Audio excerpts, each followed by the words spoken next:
কুমিল্লার চান্দিনায় Redwan Ahmed foundation gold cup football টুর্নামেন্টের ফাইনাল সফলভাবে সমাপ্ত হয়। মঙ্গলবার বিকালে চান্দিনা রেদওয়ান আহমেদ কলেজ মাঠে খেলাটি উদ্বোধন করেন লিবারেল ডেমোক্রেটিক পার্টি এলডিপির মহাসচিব ডক্টর রেদওয়ান আহমেদ। এই সময় প্রধান অতিথি হিসেবে পুরস্কার তুলে দেন এনডিএম ন্যাশনালিস্ট ডেমোক্রেটিক মুভমেন্ট সভাপতি ও নর্থ সাউথ ইউনিভার্সিটির জ্যেষ্ঠ প্রভাষক ববি হাজ্জাজ। খেলায় বাংলাদেশ ফুটবল ফেডারেশন থেকে আগত মাহমুদ হাসান মামুনের ম্যাচ রেফারির পরিচালনায় চান্দিনা মুক্তিযোদ্ধা সংসদ একাদশকে ট্রাই বেকারে হারিয়ে চ্যাম্পিয়ন ট্রফি অর্জন করে চান্দিনা প্রভাতী একাদশ। ম্যাচ সেরা পুরস্কার পেয়েছেন প্রভাতী একাদশের গোলরক্ষক কবিজুর রহমান।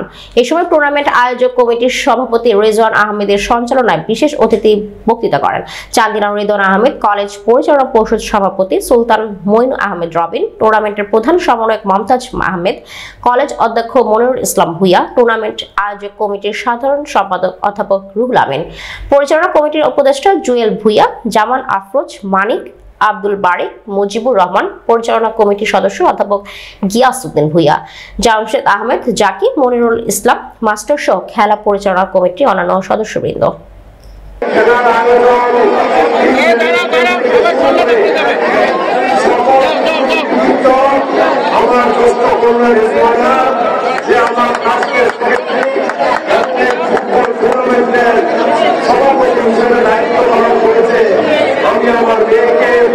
আমার প্রতিষ্ঠানের পক্ষ থেকে এবং সকল খেলোয়াড় প্রতিযোগীদের পক্ষ থেকে আমার মেয়েকে আমি ধন্যবাদ জানাই এবং ভবিষ্যতেও যে